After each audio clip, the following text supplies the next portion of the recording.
and started tearing his way through the mess, picking up boxes and pushing things out of his way, scrambling in a desperate search. "Charlie, where is it?" he demanded, his gaze roaming around the room futilely. Charlie went to him, following where he looked, and realized what was missing: the yellow bear suit that had been slouched in the corner. "What?" John said, confused. "Charlie, where is it? Where is Michael?" Carlton sat with a thud on a cardboard box that sagged a little but held his weight. He was only looking at Charlie, as if they were the only people in the room. "Michael?" John whispered.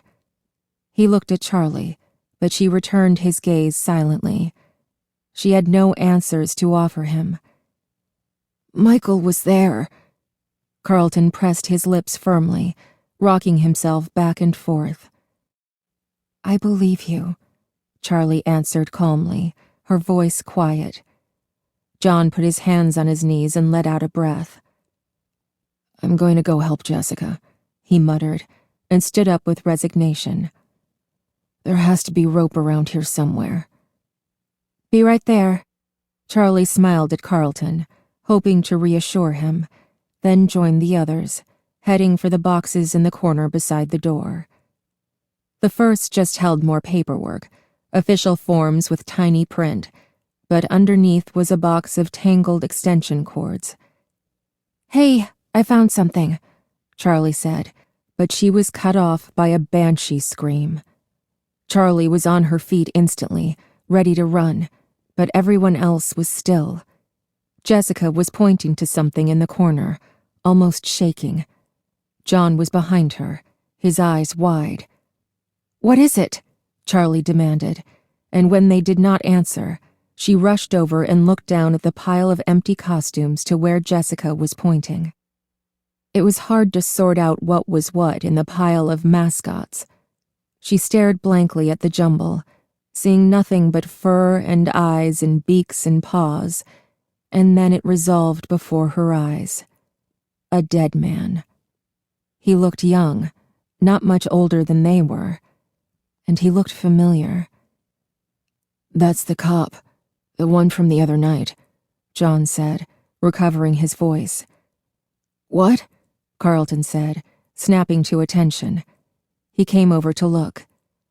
"That's Officer Dunn. I know him." "Your dad sent him to look for you," Charlie said quietly. "What do we do?" Jessica said. She had been inching slowly backward, and now her foot bumped against Dave, and she jumped, stifling another scream. It pulled Charlie's eyes away from Dunn, and looking away was enough to recall her to their task. "There's nothing we can do," she said firmly. "Come on, we don't know how much time we have before he wakes up." John and Jessica followed her across the room, Jessica catching up and keeping close to Charlie, as if afraid to get too far away from her again. Charlie grabbed a handful of cords and tossed it to John. It was a long and tedious process. They propped Dave up into a sitting position against the wall, but he kept sliding sideways until John took hold of his shoulders. John bent him forward as Charlie tied his hands behind his back. She finished and looked up to see John with a faint smile on his face. "Do my knots amuse you?"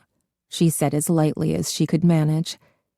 The feel of Dave's flesh, alive yet limp and heavier than it should have been, was disturbing, and as she let go of him, she could still feel the traces of his clammy skin on her palms. He shrugged. "All those times we played cops and robbers seem to have paid off." "I forgot about that," she laughed. He nodded sagely. "And yet I still bear the scars of the rope burns you gave me," John smiled. "And that was before I was even a Girl Scout," Charlie said. "Stop complaining and pick up his feet. Let's hope my skills haven't atrophied." She finished tying up Dave, pretending a confidence she did not really have. The cords were thick and stiff. They were hard to manipulate, and she was not sure how long they would hold. When she was as sure as she could be, she stepped back.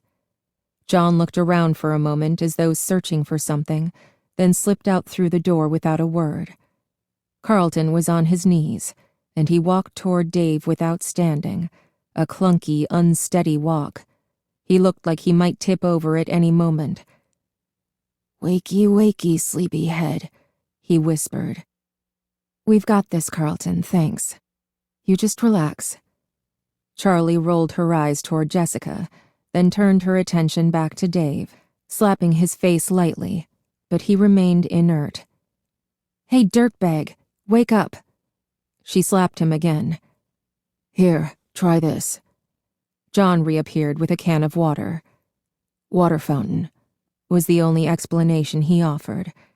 "The can didn't hold much," he added. "That's okay," Charlie said. She took it from him and held it over Dave's head, letting the small streams of water dribbling from the holes in the tin fall on his face. She aimed for his mouth, and after a few moments, he spluttered, his eyes opening. "Oh, good, you're awake," Charlie said, then dumped the rest of the water on his head. He said nothing, but his eyes remained open in a stiff, unnatural stare. "So, Dave," she said, "how about you tell us what's going on?" His mouth opened slightly, but no words came out. After a moment, he became still again, so still that Charlie reluctantly pressed her fingers to his neck to check for a pulse. "Is he alive?" John said, creeped out by what seemed to be an on-again, off-again, animated corpse. He moved closer to the man, kneeling so their eyes were level, and looked at him gravely, searching for something. "His pulse is normal," Charlie reported. She pulled her hand back, more startled than if he'd been dead. "Charlie, there's something different about him," John said urgently. He reached out and grasped Dave's chin, turning his head back and forth. Dave did not resist. He just kept staring without expression, as if the world around him were not really there. "What do you mean?" Charlie said, though she saw it too.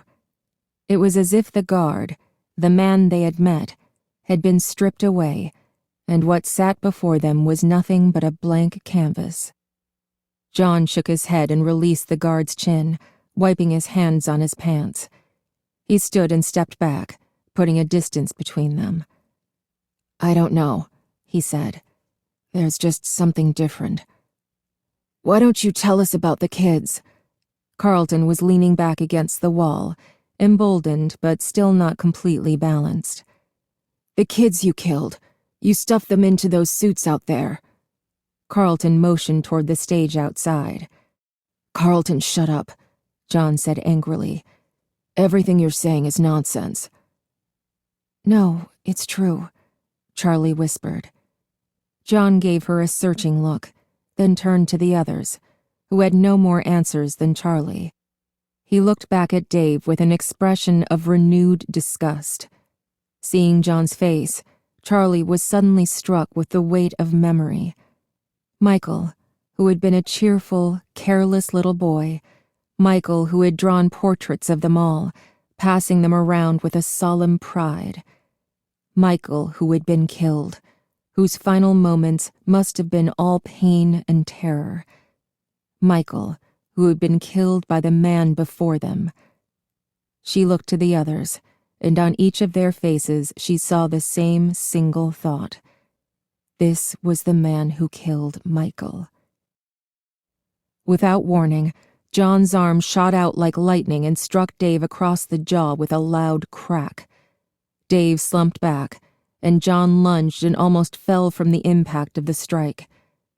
John regained his posture and bounced a little on the balls of his feet, alert, waiting for a reaction or a chance to strike again. Dave's body moved upward, straightening, but the movement was too smooth. He seemed to make no effort, use no muscles, and exert no energy. Slowly, his posture corrected, unfolding to his slumped state, his mouth hanging open. Carlton stumbled forward. "Take that, jackass!" He swung his arm into the air and swayed on his feet.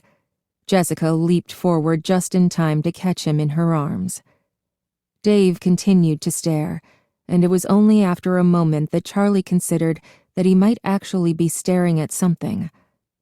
She turned, following his line of sight, then suddenly she recoiled.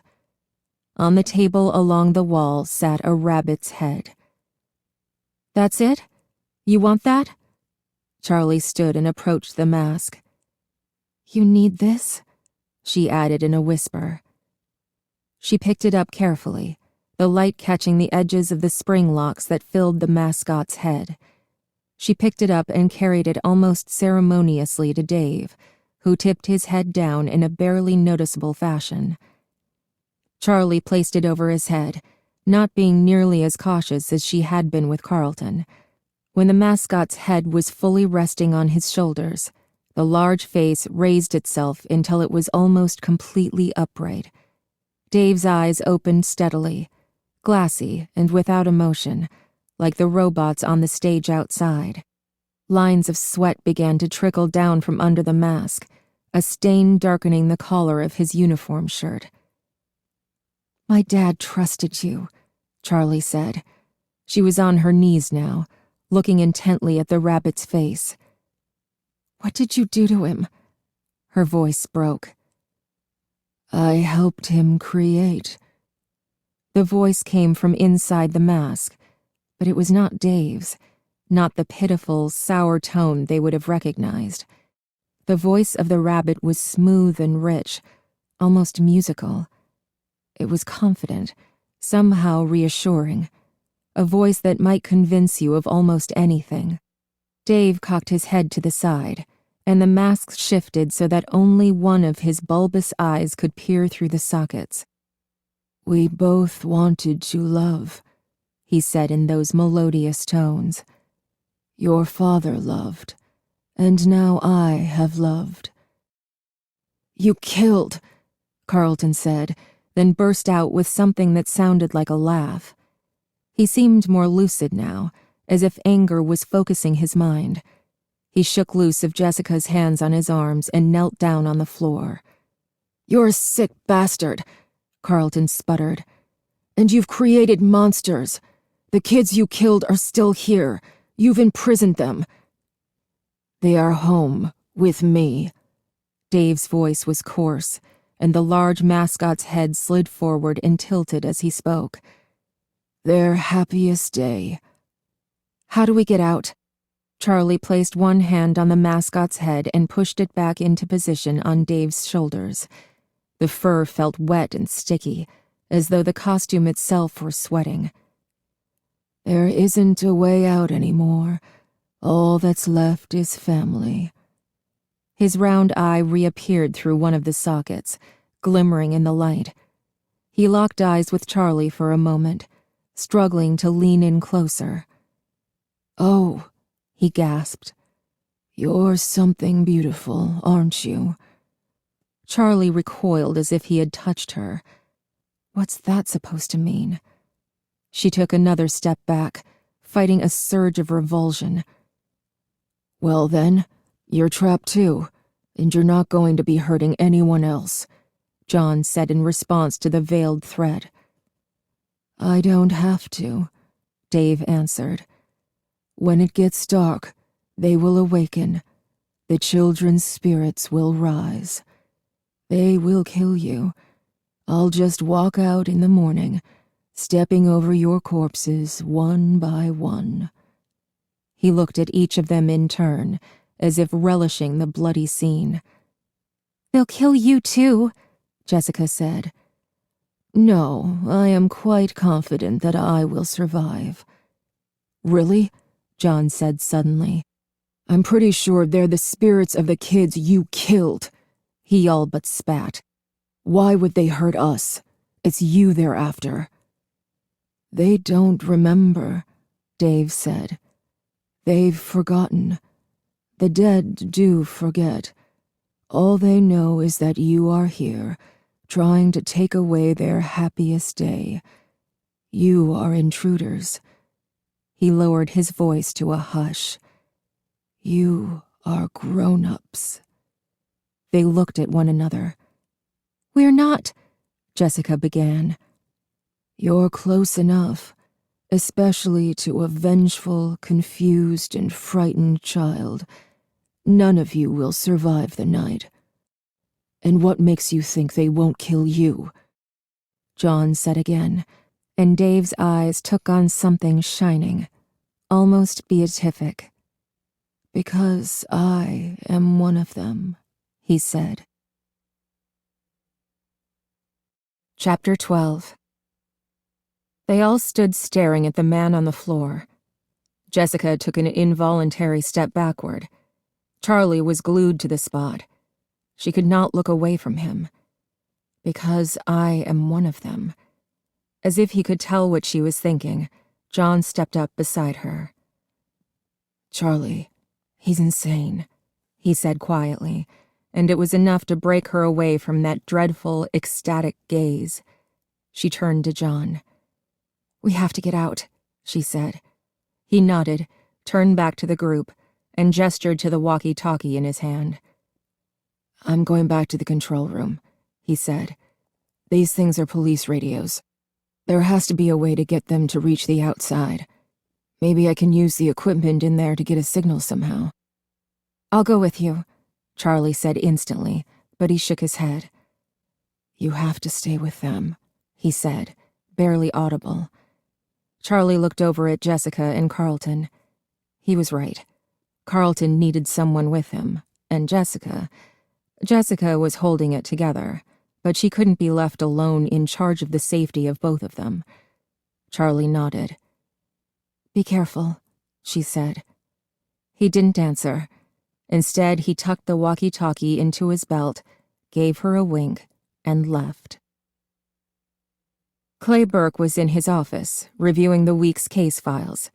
There was not much: traffic violations, 2 petty thefts, and 1 confession to the murder of Abraham Lincoln. Clay shuffled through the papers and sighed.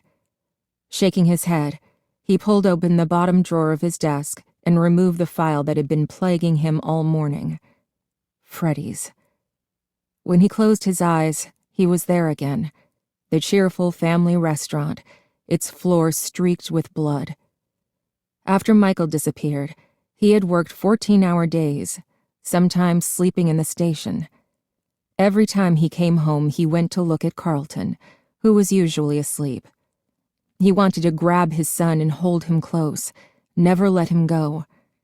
It could have been any of the children there that day. It was blind, dumb luck that the killer had spared his own. At the time, it was the first murder that the department had dealt with.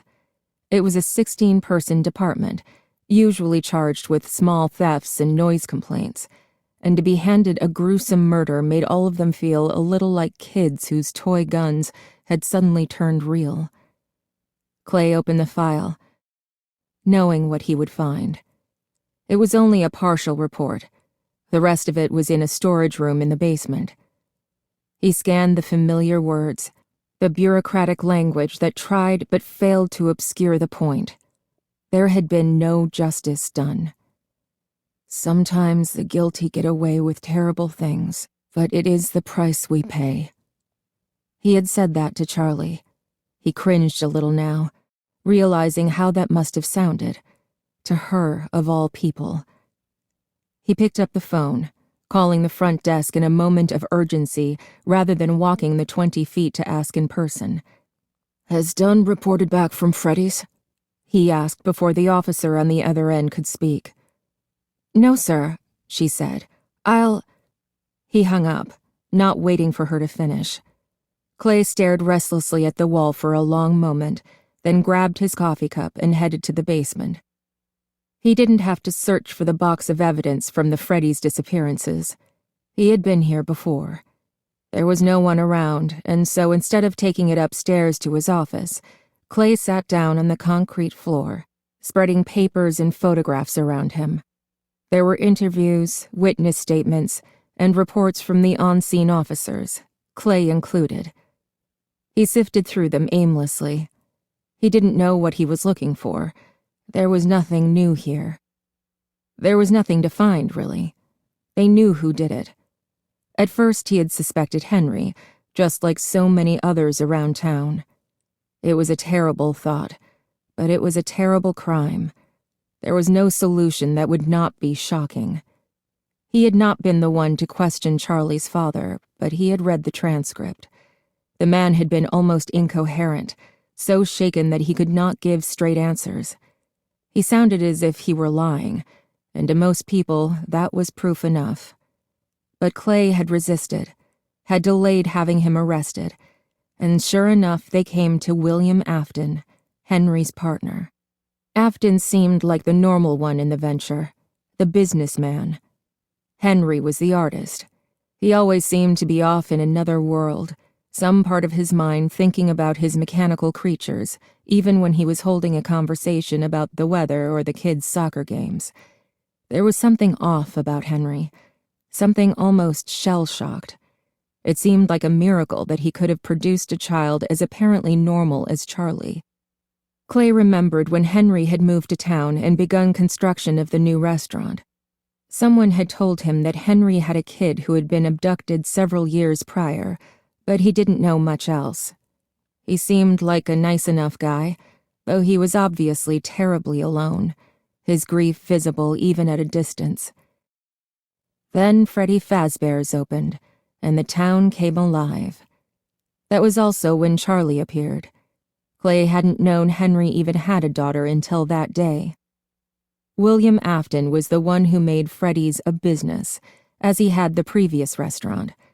Afton was as robust and lively as Henry was withdrawn and shadowy. He was a hefty man who had the ruddy geniality of a financially shrewd Santa Claus. And he had killed the children. Clay knew it. The whole department knew it. He had been present for each abduction, and he had mysteriously and briefly vanished at the same time as each child went missing. A search of his house had found a room crammed with boxes of mechanical parts and a musty yellow rabbit suit, as well as stacks of journals full of raving paranoia, passages about Henry that ranged from wild jealousy to near worship. But there had been no evidence. There had been no bodies, and so there could be no charge. William Afton had left town, and there was nothing to stop him. They did not even know where he had gone. Clay picked up a picture from the pile. It had been taken, framed, from the wall of Henry's office at the restaurant. It was a picture of the two of them together, Henry and William, grinning into the camera in front of the newly opened Freddy Fazbear's. He stared at it. He had stared at it before. Henry's eyes did not quite match his smile. The expression looked forced, but then it always did. There was nothing unusual here, except that one of the men had turned out to be a killer. Suddenly, Clay felt a shock of recognition, something indistinct he could not quite catch. He closed his eyes, letting his mind wander like a dog off the lead. Go on, find it. There was something about William, something familiar, something recent. Clay's eyes snapped open. He shoved everything back into the evidence box, cramming it in messily, keeping out only the photograph. Clutching it, he took the stairs up 2 at a time, almost running by the time he got to the main floor of the station. He headed straight for a particular filing cabinet, ignoring the greetings of his startled officers. He tore open the drawer, pawing through it until... there it was. Employee background checks requested by businesses from the last 6 months. He pulled out the stack and flipped through it, looking for photos. In the 3rd folder, he found it. He picked up the picture and held it up next to the one of Henry and William, turning so his body did not block the light. It's him. The background check application was labeled Dave Miller, but it was unmistakably William Afton. Afton had been fat and affable. The man in the picture was sallow and thin, his skin sagging and his expression unpleasant, as if he had forgotten how to smile. He looked like a poor facsimile of himself. Or maybe, Clay thought, he looked like he had dropped his disguise. Clay flipped the page back to see why the check had been requested. and his face drained white, his breathing stopping for a moment. Clay stood, grabbing his jacket in the same motion, then stopped. Slowly, he sat, letting the jacket fall from his fingers. He took the partial file back out of its drawer, and delicately he lifted one of the photos out. It had been taken in the aftermath, when the place was no more than a crime scene. He paused for a moment and closed his eyes. Then he looked again at the picture, willing himself to see it as if for the first time. There was a glimmer of light he had never noticed before. One of the animatronics on the stage, the bear, Freddy, was looking toward the cameraman, one of his eyes illuminated with a smear of light. Clay put the picture aside, moving to the next one. This one was from a different angle, but the side of the main stage was still in the frame. Chica's body was facing away from the camera, but her face was turned directly toward it, and another smear of light streaked across her left eye. Clay rubbed it with the tip of his finger, making sure it wasn't a defect in the paper. The next photo showed Bonnie in the darkness behind the chairs. A pinpoint of light, like a star, shone from one of his eyes as though reflecting a spotlight that wasn't there. What is this? Clay could feel his face flush. He realized he hadn't been breathing. He shuffled his hands on the desk like a conjurer, calling forth a picture to reveal itself. One did. The last picture had been taken in Pirates Cove. Tables had been disturbed, he remembered. The scene was chaotic. The tables and chairs in disarray, clutter strewn through the halls. But unlike so many other times he had stared at this picture, he ignored the disorder and focused only on the stage. The curtain was pulled back slightly, a figure barely visible in the recesses behind it. One eye presumably illuminated by the flash of a camera. Clay studied the rest of the pictures, looking for more reflections, but found none. There was no flash. Jason opened his eyes. His leg hurt. It was a steady, dull pain. He flexed it tentatively and found he could move easily. The injury could not be too bad. He was lying on something lumpy, and his whole body felt stiff, like he had been asleep on a pile of... He looked at what he was lying on, a pile of extension cords and wires. He sat up. It was dark, but he could dimly see what was around him. He bent over to examine his leg. His jeans were ripped where Foxy's claw had gouged him, and the gash in his leg was ugly, but it was not bleeding badly. The hook had mostly got hold of his jeans. Jason felt a little relief. Satisfied, he began to examine his surroundings. He was in a corner, and there was a heavy black curtain strung from one wall to the other, cutting the space off from the room outside. He crawled forward over the cables cautiously, careful to make no sound.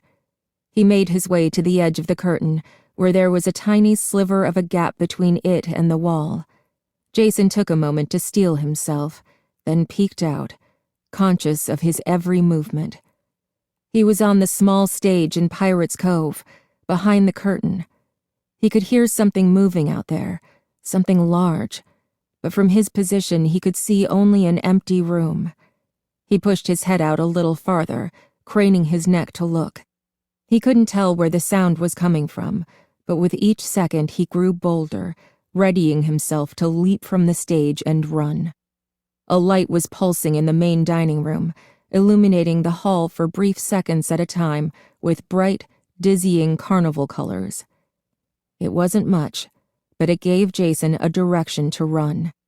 He watched it intently until it was all he could see, and then it stopped.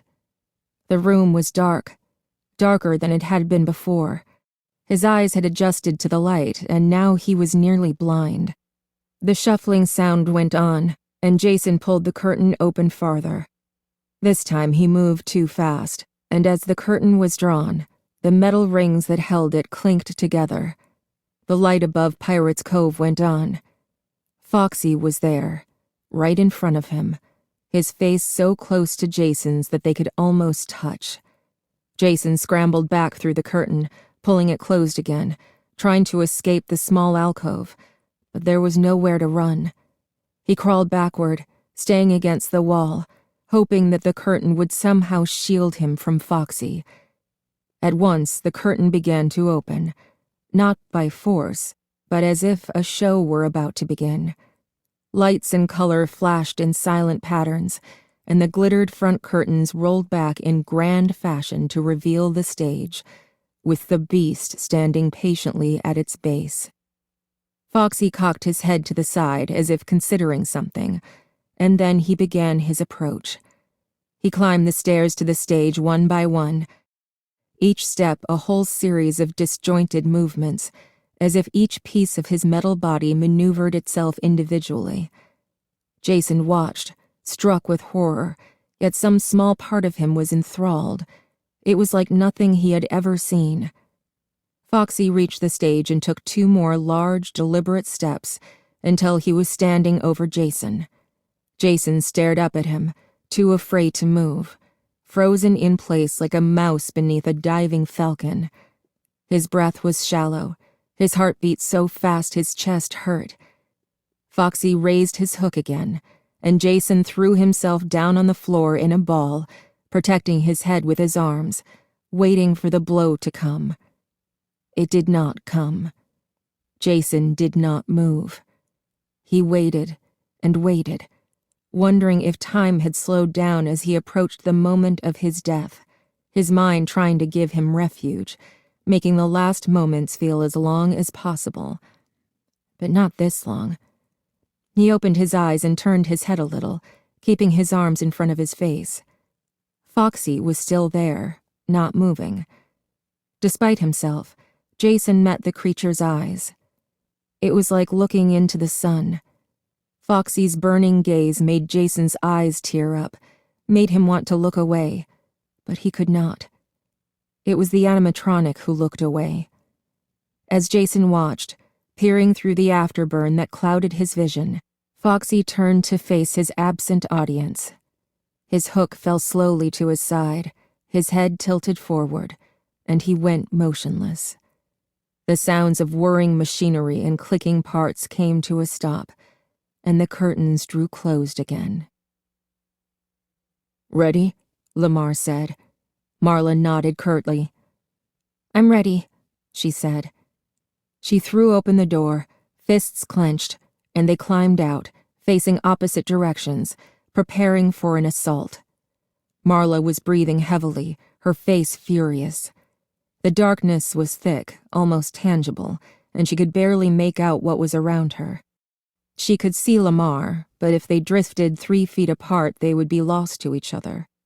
The lights above them flickered, but only for a moment. The brief illumination ruined what little night vision they had, making the dark impenetrable. "Anything on your side?" Marla whispered. Lamar looked toward her voice, distressed. "No. Anything on your side?" "Light, please," Marla whispered. Lamar held up the flashlight as though aiming a weapon and turned it on. Above them, the lights sputtered.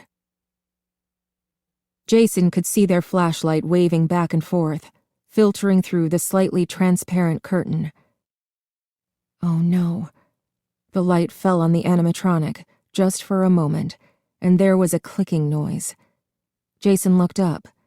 Foxy was not moving. The light swept across him again, and again the mechanical sounds came, this time unmistakable, though he still did not move. Jason scooted forward, around Foxy's foot, and looked up at the animatronic's face as the light struck him again. Again, the clicking noise came. Something inside him was readying itself, but his eyes stayed dark. Jason crawled as far forward as he was willing to venture, trying not to cross into Foxy's line of sight. He made it to the edge of the curtain and reached his arm out to wave a warning. "Jason!" He heard his sister's voice, and then a quick shushing from what must have been Lamar. The flashlight swept up, trained on the stage, and Foxy's eyes lit up. His head swept toward the light with a predatory precision, and Jason, panicked, reached for the pile of cords and grabbed a cable. Foxy lifted a foot, and Jason threw the cord around it and yanked with all his strength. Foxy pitched forward, grabbing at the curtain with his hook. It caught, ensnaring him, and he ripped through the cloth with a vicious tearing noise, falling to the ground in a tangle of cloth and metal limbs. Jason scrambled past the struggling creature and ran toward the light. Marla reached for him, but he brushed her aside. "Run!" he panted, and the three of them took off down the hall.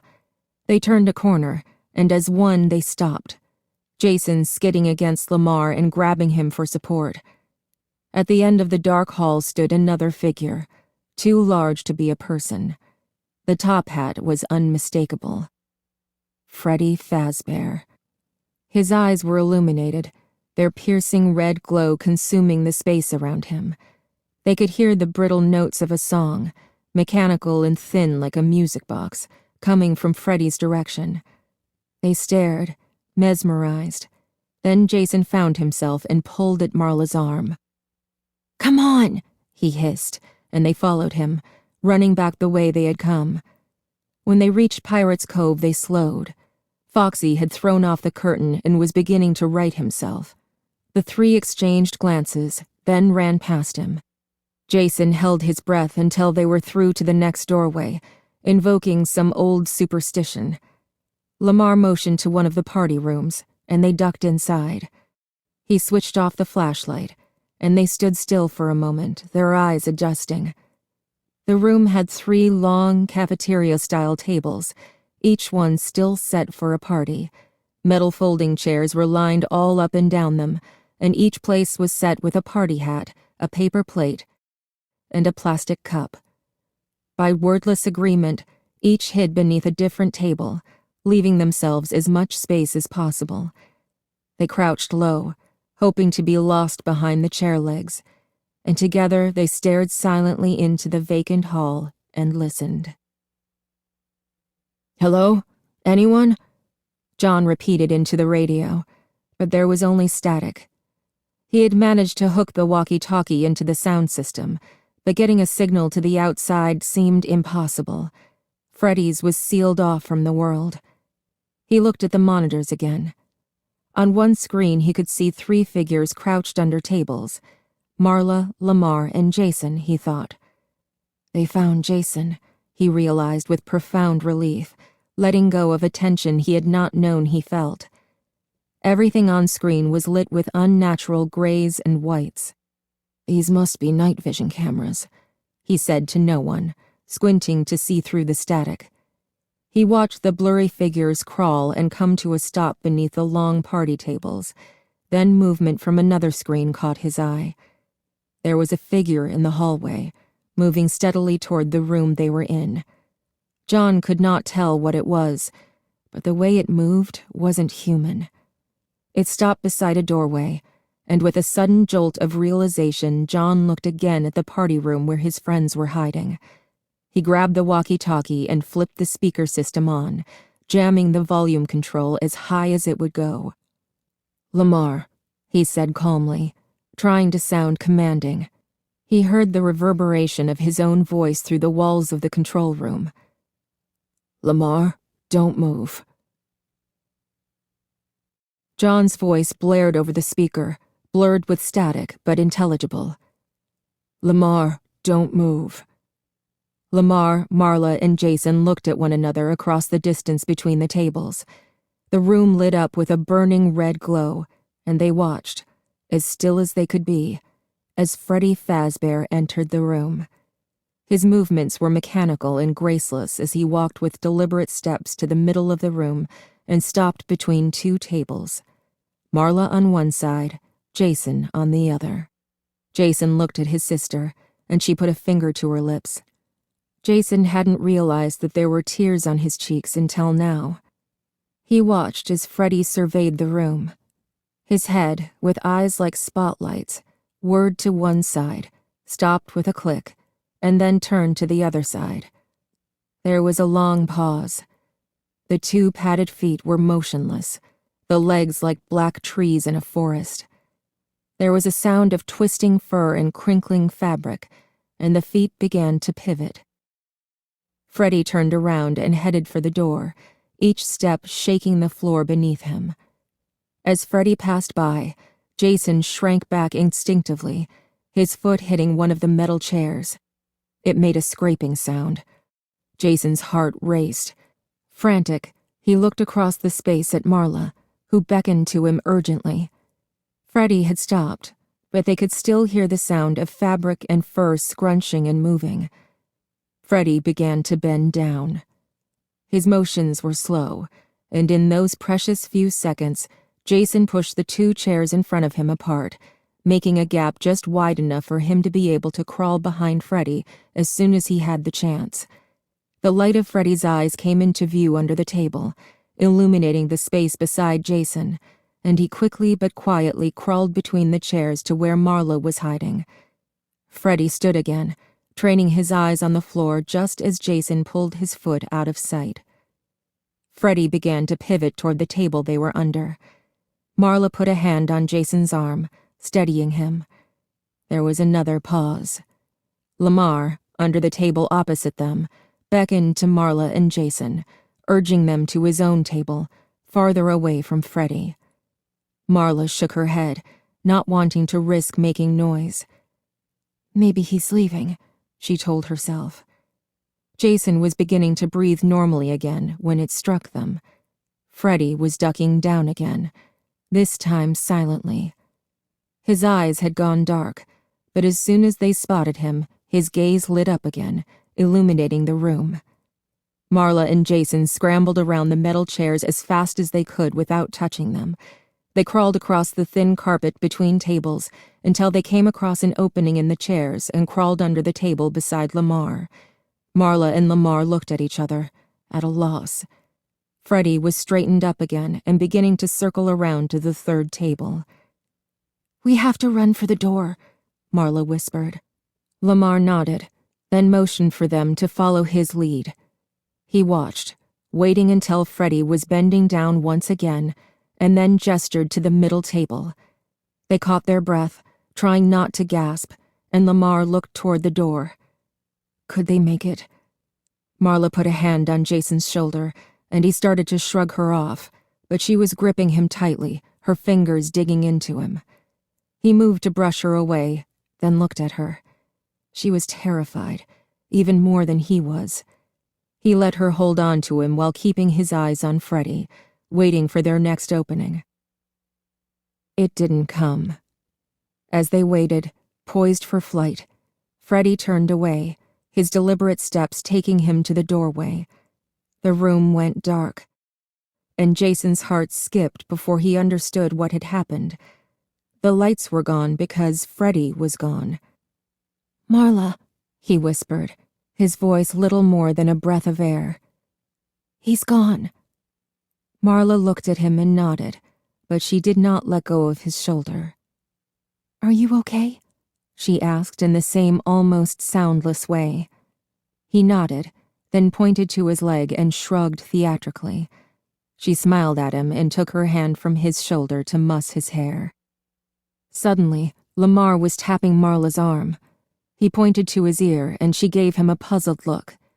Jason stiffened, realizing what it was, and in a second Marla did too. There was music in the room, a tinny, labored sound like a music box, the gaps between the notes just a little too long. The room lit up again, a drowning red, and before they could move, the table was wrenched away. Freddie stood over them. He shoved the table aside, almost hurling it. They screamed, not a scream for help, but the last futile act of defiance. Jason clung to his sister, and she pulled his head down against her, shielding his eyes so he would not have to see. Suddenly, Freddie stumbled off balance and lurched to the side. He tried to right himself, but another jolt from behind sent him flying forward, falling face first into the tables. Marla, Lamar, and Jason looked up to see Charlie and John, their faces flushed with effort.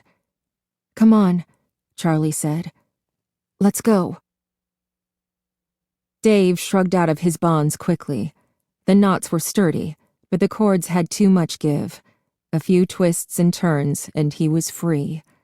He crawled to the door on hands and knees and held his ear to the crack, careful not to jostle the door and give himself away. The loudspeaker blared, and then the sound he had been waiting for. Footsteps, running away. He waited just until the sound faded, then got purposefully to his feet. "Where are we going?" Marla panted as they raced back toward the main dining room. "The office," Charlie called. "It's got a real door. We can barricade ourselves in." She glanced at John, who nodded shortly. What they would do once they were barricaded inside was another question, but they could worry about that once they were safe. They ran through the dining room. Charlie glanced at the stage, blurred in passing, but she saw what she knew she would. It was empty.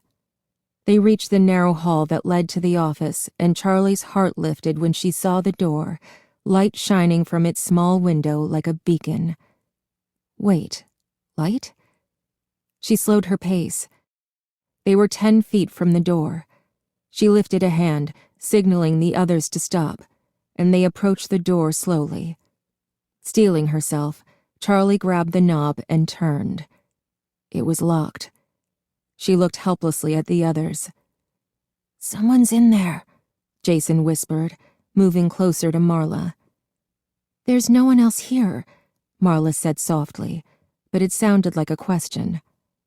Charlie was about to try the door again, but stopped herself. "Don't draw their attention."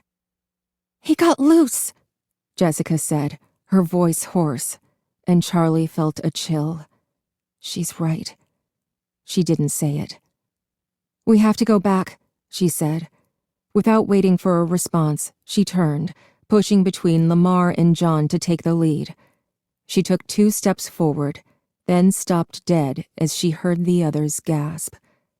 It was Chica, her eyes like burning orange headlights. She stood at the other end of the short hall, blocking their only way out. Her body filled the space. They could not even try to run past her. Charlie glanced behind her, even though she knew there was no other way out.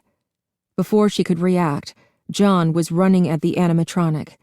He had no weapons, but he hurtled himself toward the thing and leaped up, trying to grab hold of her neck.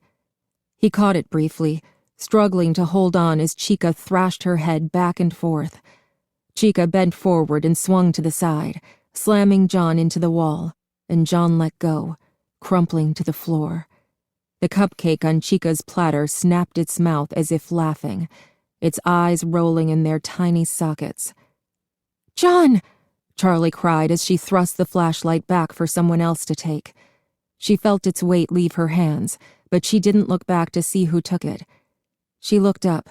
There was an electrical cord dangling above their heads. Parts of the rubber had worn away, exposing stretches of bare wire. Chica was slowly advancing. Charlie jumped up, but she could not get high enough to reach it. She looked to either side. Is it narrow enough? She glanced at Chica. She was moving slowly, with measured steps. They were trapped, and she did not need to hurry. Charlie planted one foot against the wall, then stretched her leg across the narrow hallway and did the same on the other side, bracing between the walls to climb. She inched upward, her legs shaking with the effort. She looked up, struggling to retain her balance as she reached for the cord. Careful to touch only the rubber, she closed her fingers around it and dropped to the ground. Chica lunged forward, her arms extended and her teeth contorted in a mechanical smile. Charlie sprang up, the electrical cord brandished in front of her, and she shoved it into the space between Chica's head and her torso. Chica jerked backwards, sparks flying, and for a horrible moment Charlie could not move. Her hand throbbed with the electric current, and she was caught there, unable to make her hand let go of the wire. She stared down at it, willing her fingers to open. Is this how I die? Lamar grabbed her and pulled her away, and she looked up at him wide-eyed. The others were already running. Chica was deactivated, or so it appeared, slumped forward, her eyes dark. Lamar gave her arm a tug, and they took off after the others. With a pleased smile, Dave watched the confrontation through the window in the office door. Just a matter of time now, he thought. The girl had been clever, climbing the walls like that, but she had almost killed herself. They could not last much longer. All he had to do was wait. Suddenly, the room was lit with an ethereal blue. He froze, then slowly turned. Bonnie. The animatronic towered over him, close enough to touch. Dave fell back against the door and screamed. There was a scream from the direction of the office. The group paused for a minute and looked nervously at one another. "It doesn't matter," Charlie said. "Come on." She took a quick look back at Chica, who was still slumped forward, inert. Charlie led them into the main dining room. As they emerged, there was a sudden movement. Foxy was there. He leaped onto a table in front of them, looking among them until his silver eyes lit on Jason. He crouched as if he were about to jump on the boy, and Charlie grabbed a napkin dispenser and threw it as hard as she could. It struck Foxy's head, glancing off with little effect, but it was enough to get his attention. He turned to her and pounced. Charlie was already running, racing to lure him away from the others. Then what? She thought as she ran furiously out of the dining room and down the hall. The arcade. It was dark. There were things to hide behind. She kept running full out until she reached the door, then turned so fast she almost fell, hoping to give Foxy a moment's disorientation. She looked around frantically. There was a row of arcade machines at the back of the room, set out just a little from the wall. She heard footsteps behind her and dove for it. The space was so tight she could barely squeeze herself into it. Her sides were pressed between the consoles and the wall, and there were thick, coiled wires beneath her feet. She took a step back, moving deeper into the crawl space, but her foot slipped on a cable, and she barely kept from falling. Movement in the room caught her eye, and she saw a flash of silver light. "He sees me." Charlie dropped to her hands and knees. She crawled backward, scooting inch by inch. Her foot caught on a cable and she stopped to free it, twisting into an impossible position to quietly dislodge it. She moved back farther, and then her foot bumped against another wall, and she stopped. She was closed in on 3 sides. It almost felt safe. She closed her eyes for a moment. Nothing here is safe. There was an awful sound, a clash of metal hitting metal, and the console at the far end of the row rocked on its foundation, banging back against the wall. Foxy leaned over it, and now Charlie could see him as he smashed the display, spilling shards of plastic onto the floor. His hook caught on something inside the machine, and he yanked it out again, trailing bits of wire. He moved on to the next game, smashing the screen and throwing the console against the wall with a casual brutality. Charlie felt the impact of it echoing through the wall as he moved closer. "I have to get out. I have to." But there was no way out. Now that she was sitting in one place, she realized that her arm was stiff with pain, and only now did she look at it. The bandage was soaked through with blood. The wall beside her was streaked with a line of it where her arm had pressed. She wanted to cry suddenly. Her whole body ached. The wound in her arm, the constant tension of the last day or so, who could tell how long it had been, was draining her, taking all she had. The next console crashed against the wall, and Charlie flinched. It was only 2 away. He was almost to her. She could hear his gears working, humming, grinding, and sometimes screeching. She closed her eyes, but she could still see him. His matted fur, the metal bones showing through, the searing silver eyes. The console beside her was wrenched away and tumbled to the ground like it weighed nothing at all. The cords beneath Charlie's hands and knees jerked forward with it, and she slipped, grabbing at nothing, trying to regain her balance. She caught herself and looked up just in time to see the downward swing of a hook. She moved faster than she could think. She hurled herself at the final console with all her strength, and it balanced precariously, then fell, knocking Foxy to the ground and trapping him. Charlie started to run, but its hook shot out and snared her leg, cutting into her. She screamed, falling to the ground. She kicked at him with her other foot, but his hook was stuck deep in her leg. Every time he jerked back, she felt the impact. She kicked him in the face, and his hook tore free, slicing open her leg. She screamed again, instinctively grabbing the wound, and then Foxy was on top of her, snapping his jaws and clawing her as he tried to free his legs from under the console. She fought back, struggling to get away. His hook slashed at her again and again as she tried to block the blows, screaming for help. Suddenly, John was there. He stood over Foxy and stomped down hard on the creature's neck, holding his foot there. Foxy flailed but could not reach him. "Charlie, get up!" he called. Charlie just stared at him for a second, too shaken to register the question. He stamped his foot on Foxy's neck repeatedly, and then in one quick movement, he grabbed Charlie's hand, heaved her up, and started to run, pulling her along behind him. They made it to the main dining room, where the rest of the group was huddled in the middle of the room. Relieved, Charlie rushed to join them. She could tell she was limping, but she did not feel any pain, which, she realized somewhere dimly in the back of her mind, was not good. When they got to the others, her heart sank. Their faces were grim. Lamar was holding the flashlight out in front of him, but it rattled in his trembling grip. Marla gestured quickly to the entrances. Freddie stood in the hall to the storage room, while Bonnie now blocked the hallway to the office. Chica, reanimated, stood on the stage, looming over them. Charlie glanced back the way they had come. Foxy was approaching. He had freed himself. He stopped in the doorway as if waiting for a signal. There was no escape. Suddenly acutely aware of everything around her, Charlie noticed the sound of a music box, as if she had, unconsciously, been hearing it all along. She took a deep breath. The moment seemed to go on forever. It had come to this. They were trapped. They waited.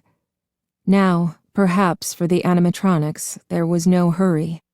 Charlie cast her eyes around futilely for a weapon, but there were only party hats and paper plates. As one, the animatronics started their approach. Charlie grabbed the back of a metal folding chair, not sure how she could even use it. The animals were moving faster now, coming in unison, as if this battle were a choreographed dance. Marla took Jason's hand and whispered something in his ear.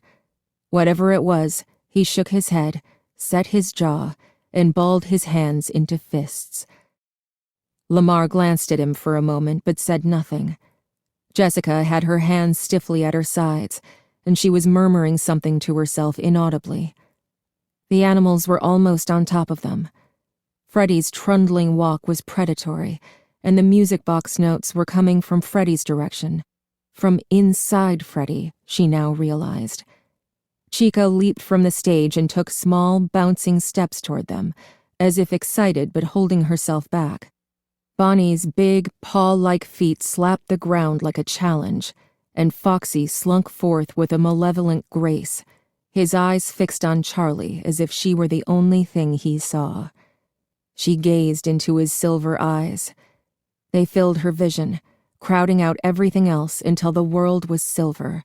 The world was Foxy's eyes, and there was nothing left of her. John squeezed her hand. It broke the spell. She looked at him, her vision still cloudy. "Charlie," he said haltingly. "Charlotte." "Shh," she said. "Later." He nodded, accepting the lie that there would be a later. Foxy crouched down again, and Charlie let go of John, her heart pounding as she braced for it. Foxy's joints shifted in their sockets as he prepared to spring. Then he stopped. Charlie waited. There were no screams from behind her, no sounds of fighting. Even the music box was silent. Foxy was motionless, though his eyes still glowed. Charlie looked around, and then she saw. It was Freddie. Not the one they all knew, not the one who stood less than a foot away from Marla, his mouth open as if poised to bite. It was the other one, the one she remembered, the yellow Freddie from the diner, the costume her father used to wear.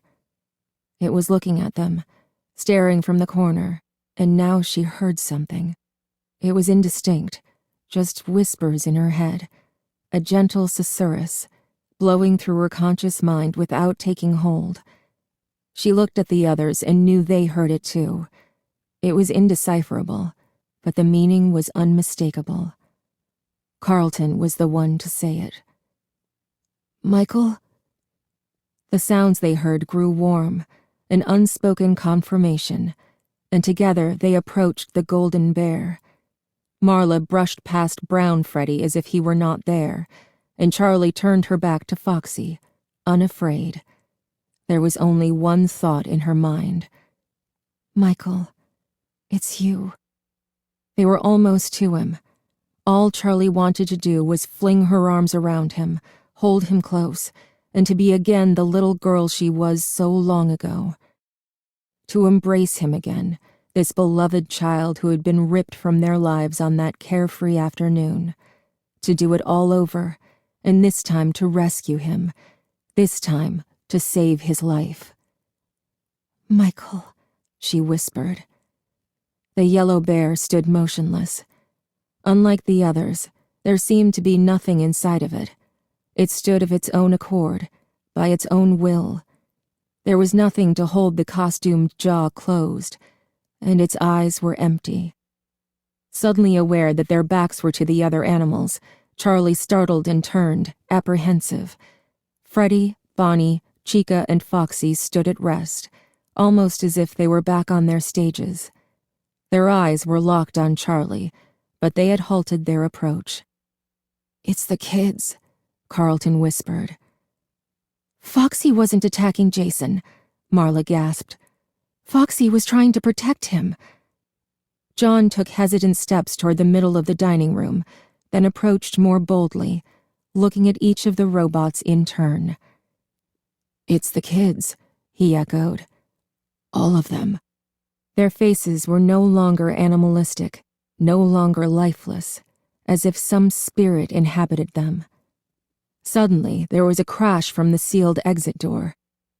They all startled, turning as one as the wall beside the welded entrance shook with the force of a dozen blows. Now what? Charlie thought.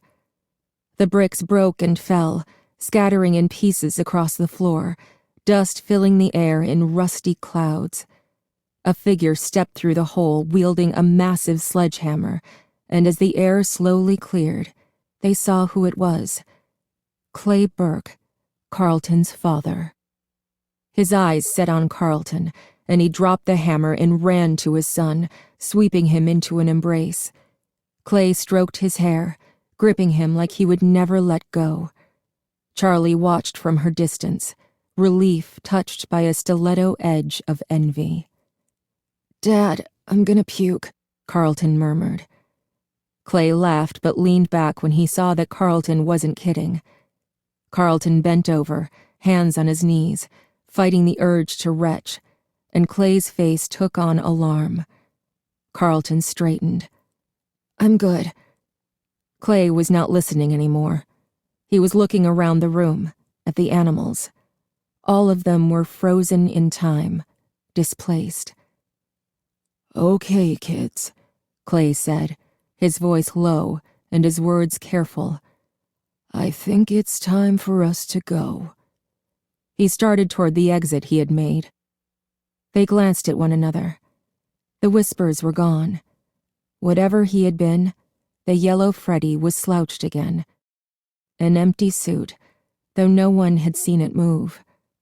Charlie nodded toward Clay, and the rest started forward, heading almost reluctantly to the hole in the wall. Charlie hung back.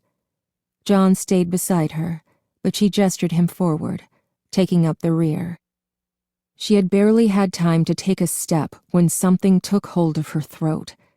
Charlie tried to cry out, but her windpipe was being crushed.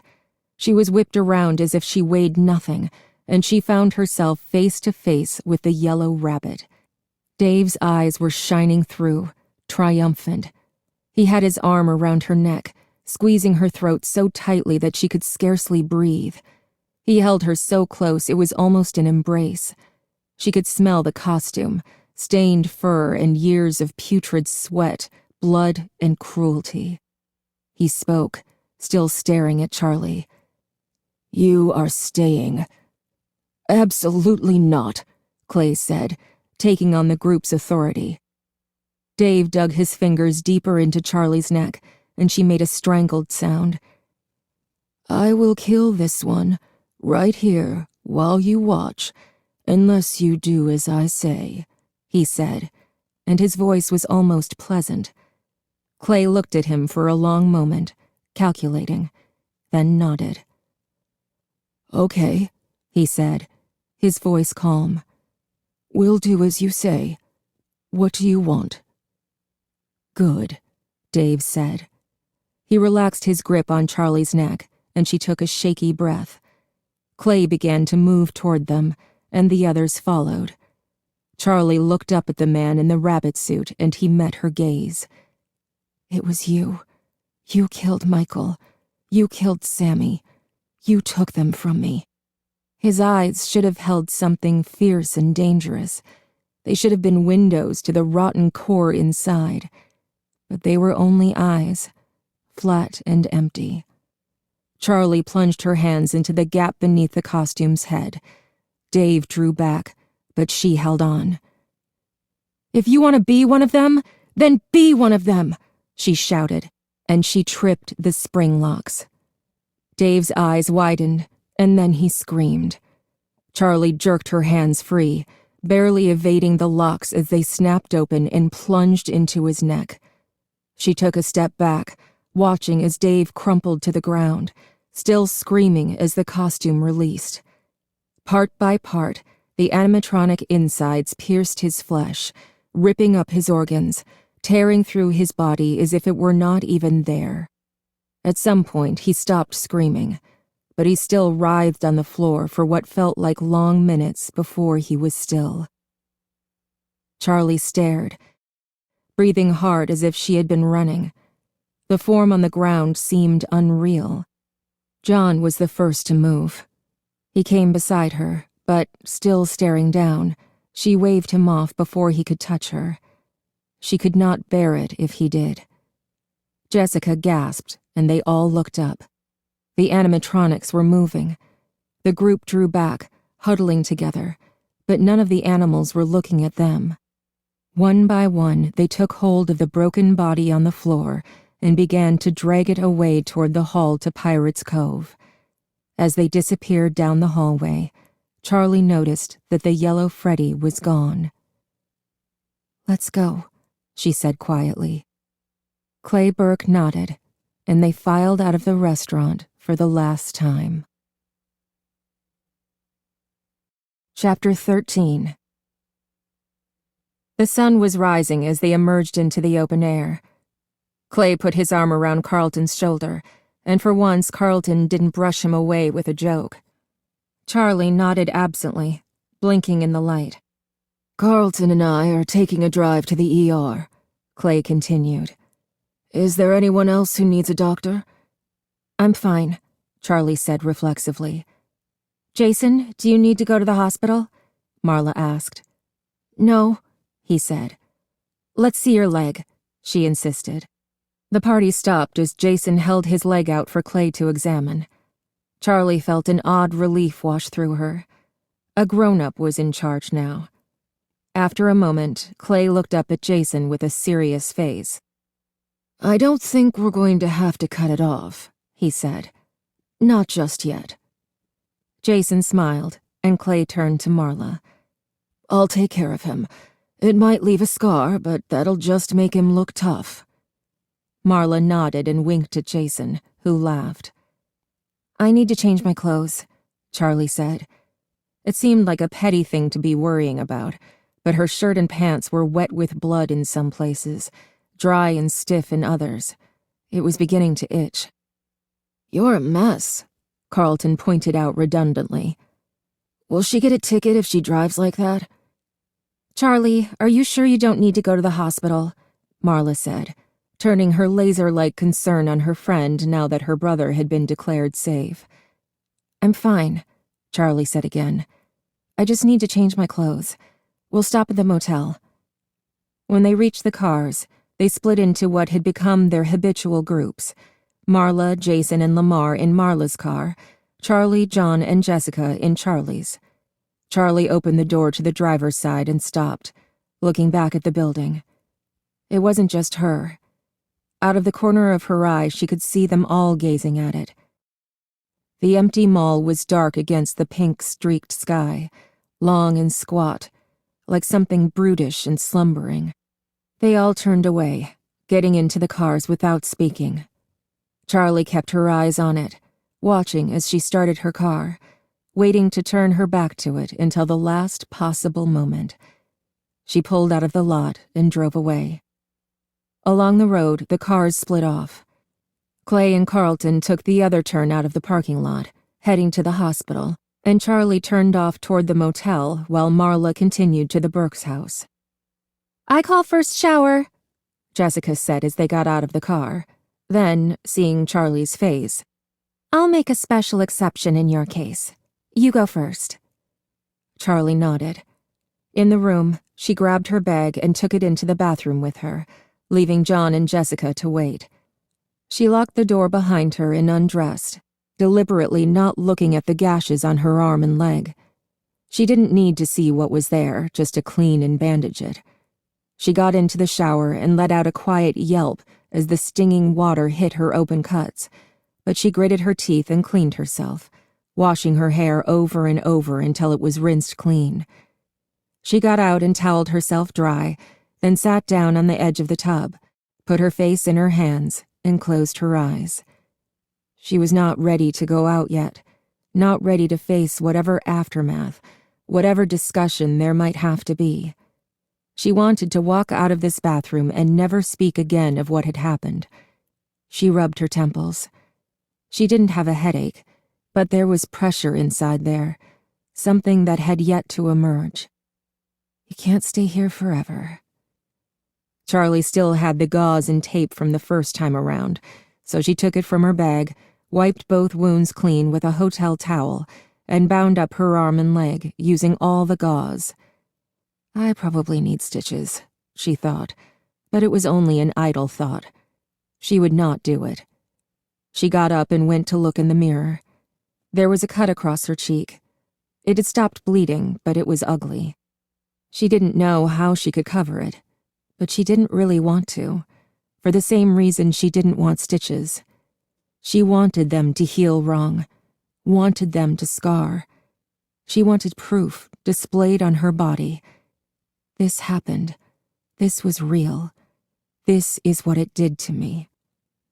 She dressed quickly in her jeans and her last remaining clean t-shirt and emerged from the bathroom to find Jessica and John carrying suitcases out to the car. I figured there was no point leaving stuff here, Jessica said. We're all going in the morning. We may as well bring it all to Carlton's. Charlie nodded and grabbed Jason's backpack, taking it out to the car along with her own.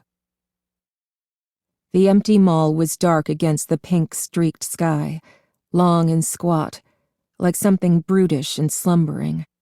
They all turned away, getting into the cars without speaking. Charlie kept her eyes on it, watching as she started her car, waiting to turn her back to it until the last possible moment.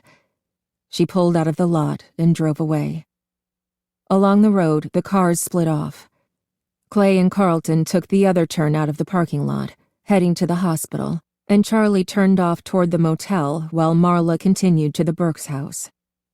I call first shower, Jessica said as they got out of the car. Then, seeing Charlie's face, "I'll make a special exception in your case. You go first."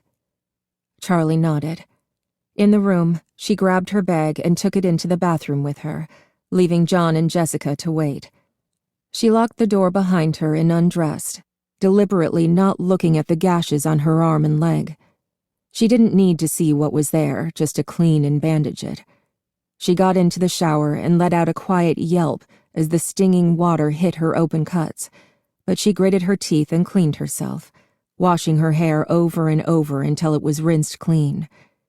She got out and toweled herself dry, then sat down on the edge of the tub, put her face in her hands, and closed her eyes. She was not ready to go out yet, not ready to face whatever aftermath, whatever discussion there might have to be. She wanted to walk out of this bathroom and never speak again of what had happened. She rubbed her temples. She didn't have a headache, but there was pressure inside there, something that had yet to emerge. You can't stay here forever.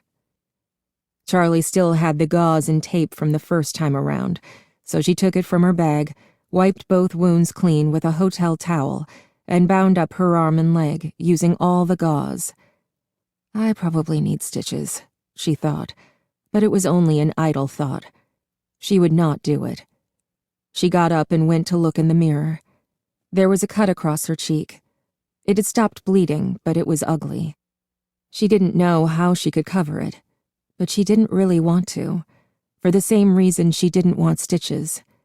She wanted them to heal wrong, wanted them to scar. She wanted proof displayed on her body. This happened. This was real. This is what it did to me. She dressed quickly in her jeans and her last remaining clean t-shirt and emerged from the bathroom to find Jessica and John carrying suitcases out to the car.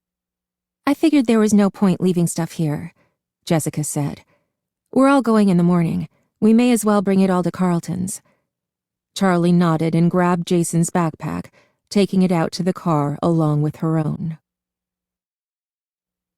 Carlton and his father were already back by the time they arrived, and again they entered Carlton's living room, now almost familiar. Carlton was curled up in an armchair by the fireplace, where someone had lit a fire, and Marla and Lamar were on the couch. Jason sat right in front of the fireplace, staring in at the licking flames. Charlie sat down near him, arranging herself stiffly. John joined her, looking at her with concern, but she ignored him, and he said nothing. Are you okay? Charlie asked, reaching up and rubbing Carlton's arm for a moment. He looked at her sleepily. Yeah, it's a mild concussion, he said.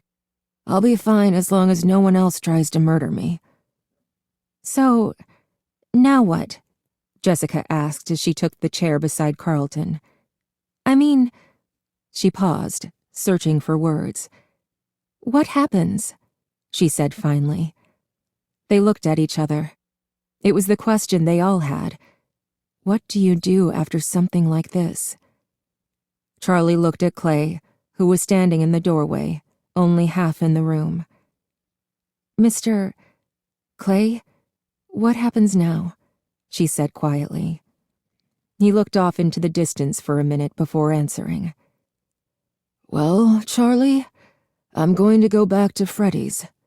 I have to get my officer, he said gravely. I won't go alone. He forced a smile, but no one joined him. What do you think should happen? He asked. He was looking at Charlie, asking her this impossible question as if she could answer it. She nodded, accepting responsibility. Nothing, she said. It's over. I want to leave it that way. Clay gave her a nod, his face impassive. She could not tell if it was the answer he was looking for, but it was all she had. The others were silent. Marla and Lamar were nodding, but Jessica looked like she wanted to protest. Jessica, what? Charlie said gently, realizing with unease that her friend wanted her permission to disagree. It just seems wrong, she said. What about... Everything. I mean, people should know, right? That's how it works. That guard, he murdered all those kids, and people should know. No one will believe us, Jason said without looking up. Officer Dunn, Jessica said. Officer Dunn, he died in there. What will you tell his family? Will you tell them the truth? She looked at Clay. Officer Dunn died at the hands of the same man who killed your friends. I can prove that now. A silence fell over the room. It won't bring them back, Clay said softly. But maybe it will give them some rest. Clay turned his eyes to the fire, and a few minutes passed before he spoke again. You kids have been carrying Freddy's with you all these years. It's time you left it behind, he said. He was stern, but his commanding tone was reassuring. I'm going to see to it that Officer Dunn is given a proper burial. He paused, collecting himself, as though what he said next required effort. Your friends, too. His brow furrowed. I have a few favors to call in, but I can make this happen quietly. The last thing I want to do is disturb that place, or desecrate it. Those kids need rest. The next morning, they began to go their separate ways. Marla offered to drive Lamar and Jessica to the bus station, and they said their goodbyes with hugs and promises to write. Charlie wondered if any of them meant it. Marla probably did, at least. They pulled out of the Burke's driveway. So, my bus isn't till later, John said as Marla's car disappeared around a bend in the road. I wouldn't mind a few more hours in Hurricane, Charlie answered. To her surprise, she realized it was true. John flashed her a quick, almost nervous smile. Okay, then, he said. Let's get out of there. Let's go somewhere, anywhere. When they were alone in the car, John gave her a sideways glance. So, he said, are we ever going to see each other after this? He tried to say it lightly, but there was no way to lighten it. Charlie stared straight ahead. Maybe, she said. She could not look at him. It wasn't the answer he wanted, she knew that, but she could not give him what he wanted. What could she say by way of explanation? It's not you. It's the weight we both bear. It's too much. When you are here, I can't ignore it. But something in her thoughts felt off, not quite right, as if she were speaking by rote, thinking off a script. It was like flinching instinctively to protect an injury before remembering it had healed. She finally looked at John beside her. He was staring through the windshield, his jaw set. I have somewhere I need to go, she said abruptly, then made a slow U-turn. She had never gone to visit the place, but now, without warning, her mind was consumed by it. Aunt Jen had never suggested it. Charlie had never asked. She knew where it was, though, and now she headed there with a singular sense of purpose. I need to see. Charlie pulled to a stop in a small gravel parking lot beside a low fence of short white posts, chains swinging between them. I just need a minute, she said. John gave her a concerned look. Are you sure you want to do this now? He said softly. She did not answer, just got out of the car, closing the door behind her. The graveyard before them was almost 100 years old. There were hills of lush grass and shading trees. This corner was at the edge of the cemetery. There was a small house only a few yards past the edge of the fence. The grass was trimmed neatly, but it was patchy and yellowing. The trees had been pruned too far, so the lower branches were bare, too exposed. There was a telephone pole set just inside the fence, barely on the cemetery grounds, and beside it were 2 headstones, plain and small. Charlie stared at it for a long moment, not moving. She tried to conjure up the right feeling, grief and loss, so that she could mourn. Instead, she just felt a numbness. The graves were there, but the sight did not touch her. She took a deep breath and started toward them. It was such a small memory, one of those moments that meant nothing at the time, just one day in a series of days, the same as all the others. They were together, just the two of them, and it must have been before everything, before Fredbear's went wrong, before anyone was dead. They were sitting out back behind Fredbear's, looking out over the hills, and a crow landed and began pecking in the dirt, looking for something. There was something about its sharp, darting movements that struck her as the funniest thing she had ever seen. Charlie began to laugh, and her father looked at her. She pointed, and he turned his head, trying to see as she did, but he could not tell what she was pointing at. She could not get it across to him. She did not know the words. And just as her excitement was about to turn to frustration, he saw it too. Suddenly, he laughed and pointed to the crow. Charlie nodded, and he met her eyes, looking at her with an expression of pure, boundless delight, as if it would fill him to bursting. "Oh, Charlotte," he said.